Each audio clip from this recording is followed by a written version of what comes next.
Hi there, welcome to this video on globalisation and religion. The purpose of this video is just to introduce some additional arguments that relate to globalisation and religion, and also wanted to bring in a little bit of application to the current COVID-19 situation, which does reflect some of these views that I'm going to discuss today. So the first argument I wanted to bring forward was the work of Helland from 2000. Now Helland talked about the idea of online religion and religion online. And the argument being that religion has created and changed its formatting as a result of the development of social media and the internet, and it's sort of developed into two kind of identifiable branches. So as I said, the identifiable branch of religion online and online religions. Now a religion online is a way in which religion has a presence in online forums, so it could be social media like Twitter or Instagram or any other kind of social networking site. And really they use the system and the site as a way of addressing messages, sending feedback to their congregations, to highlight key events, key changes, and maybe even potentially to convert new members.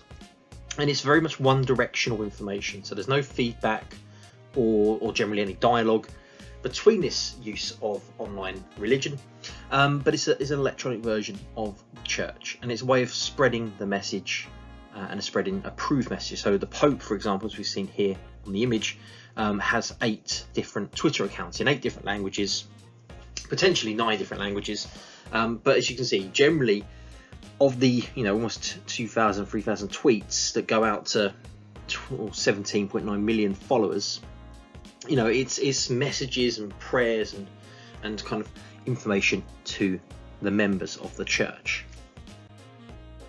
On the other hand, an online religion is a religion which exists online, as the name suggests. There's no physical base for the religion, so this could be seen more with some of the newer age movements we've seen and discussed in the past, and the idea that these religions exist solely online as an online space. And it might be discussion boards, it could be forums, it could be websites, and really the community exists online. And this could be, again, more linked to self-religions where people practice at home and worship or conduct ceremonies in their own home and don't meet with other people. So this could be stuff like Reiki, some of those new age movements. You can even see it with stuff like the Church of the Flying Spaghetti Monster as an online religion. With these forms of religion, unlike religion online, there is more communication, there's more dialogue, there's more movement of information back and forth between members, as opposed to the one direction information. Now this argument is quite interesting because it supports secularisation, because postmodernists would see the movement of religion to online religions as alternative forms of religion that are replacing kind of what we say traditional established religion. However, this can also be used as an argument against secularisation because it shows that religion is moving online. This could also supplement and support arguments like Davies and religious pluralism in the idea that religion is changing rather than declining. And actually the fact that more people maybe practice at home could be increasing the diversity, the range of religion in our societies. Now, bring this into the kind of contemporary with the COVID-19 situation. One of the big things is that, like many industries and sectors, most of them have been forced to move online, and this is what the church and all forms of variations of churches are no different here. So some of the images I've got here are just 2 examples of the way in which the kind of traditional established church has had to move online.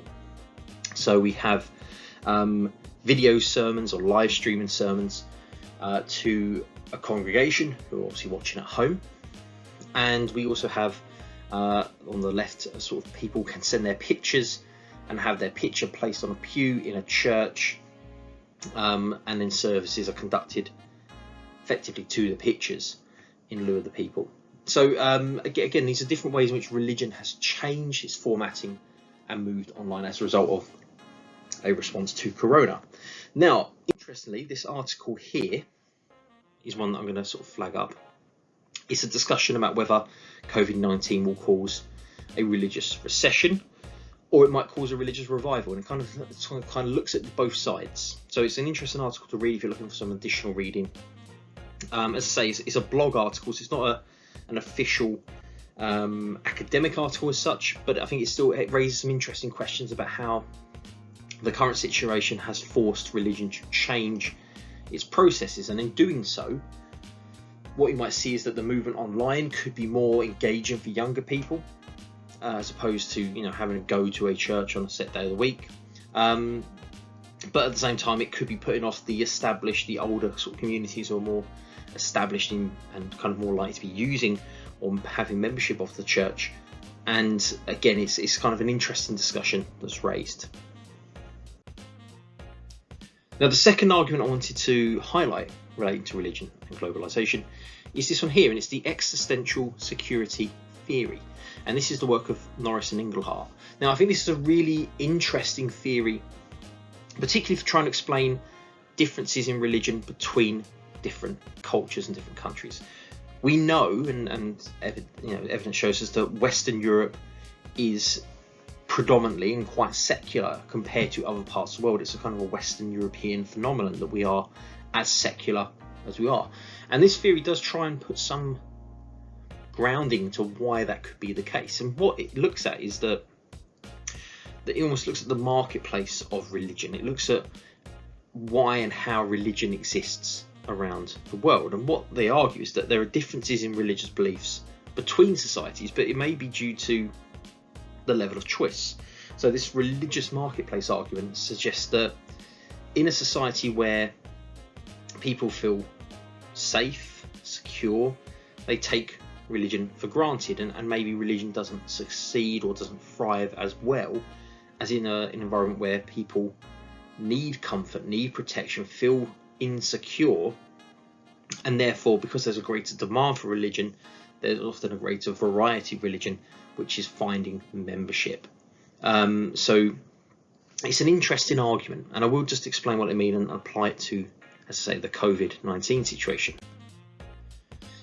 So Norris and Inglehart argue that in poorer societies where people face life-threatening risks like famine, disease, environmental disasters, poverty, there will be a higher level of religiosity, and religion providers will provide comfort to people in these times of crisis. If we look at the next two diagrams, so this diagram shows you the percentage of respondents who see religion as important in their daily life. So you can see the darker the blue, religion is more important. And I wanted you to compare it to this next diagram. Now this diagram comes from Visual Capitalists, and it is shown as the most and least happy countries in the world. And again, it's very anecdotal. It's not really sort of any scientific basis to this. But if you look at the kind of where there's greater unhappiness in people's lives, we do seem to see similar patterns of greater religious engagement. So this does kind of anecdotally, and it's not academic at all anyway, but it does provide some basis on support for what Norris and Inglehart are arguing, that when there's greater people are in more desperate, more difficult situations, we might see more use of religion. By comparison, what they also argue is that in rich societies, where people have higher standards of living, there's lower risk, and there's a greater sense of security, we see lower levels of religion. So if we look at the map, the areas where there's very low blue or light blue, other than the greys where there's no data, but you sort of think about Western Europe again, is quite low in terms of that shade of blue. America slightly darker than Western Europe, and I will explain why. So again, thinking back about happiness, you can see the sort of Western Europe area at the top here, lots of 7.7, 7.6s, 7.3s. There is a higher level of sort of happiness in these areas. Whereas in America, it's slightly lower in the sort of 6.9s, which could be down to the security crisis. So if we think about state welfare as an example, state welfare has a big role in society. The more a country spends on welfare and benefits, the lower their religiosity tends to be. For example, European countries spend a lot of money on welfare, provide free healthcare, universal sort of support to citizens, and that lowers the risk. America does seem to have higher levels of religiosity compared to Europe, and it could be due to the lack of or lower levels of welfare support and healthcare that is available to individuals. Just as this diagram shows here, you can see, as I mentioned before, about those lower levels. Most of the European countries, so we're seeing Denmark, Finland, Czech Republic, Iceland, France, Norway, Netherlands, almost this lower end of the graph are predominantly European countries. Obviously, I know you see New Zealand's in there and a few other countries in there, but quite low poverty rates, and that could be attributed to welfare support. Whereas if you look at other countries at the other end, so sort of South Africa's, Costa Rica, Brazil, United States, some of these countries which were higher on that scale of being religious, could be linked to these kind of this level of poverty and lack of security. So this graph came from the OECD. So this could explain why America has a higher level of religion compared to Europe, even though it is a wealthier nation, and there could be more stability and more security there, but the lack of welfare support could be a factor in this argument. Now, as some other sort of articles relating it back to COVID-19 and the current corona situation, one of the things that I've sort of seen in America is that in this current economic crisis, in this social crisis, in this pandemic, where there's a lack of security, people feel unsafe, the amount of people who are using religion as almost like a shield, or see religion as protecting them against infection, has become more evident.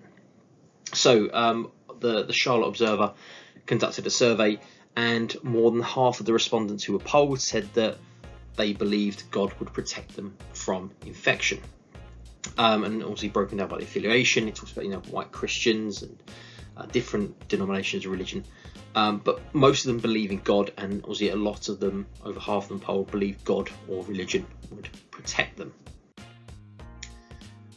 This sort of data came from the Financial Times, and again it highlights similar patterns that during the pandemic we've seen in America, religious faith growing. So in all US adults, and particularly sort of Christians, all the denominations,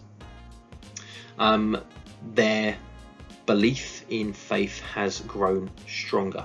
But this also does sort of sometimes appeal maybe with the agnostics, who have become slightly more weaker. But most groups have become more stronger in their faith, more committed to their faith. And as coming back to that protection argument, one of the other sort of ways I saw religion providing protection, and also as an example of the online religion discussion we had earlier, is the Pope doing a corona protection prayer, or leading a prayer to Virgin Mary to protect people from the coronavirus. And again, it's this. I found this quite an interesting as an example to use here. Now, Norris and Engelhardt, as a theory, does have its criticisms. So Norris and Engelhardt only focus on Europe and America. They ignore other countries and other religious beliefs. Italy is also one area of criticism. So after doing my research, I found it's ranked fourth in welfare spending lists.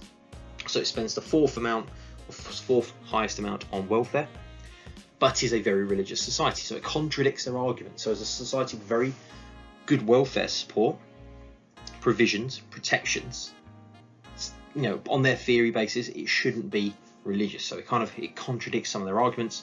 And last but not least, they only focus on religious belief as a response to deprivation, and they ignore other reasons why some individuals choose to be religious. So religious participation that appeals to the wealthy doesn't really come into consideration, such as Scientology, which does require a significant level of wealth in order to engage in the highest levels of the religion.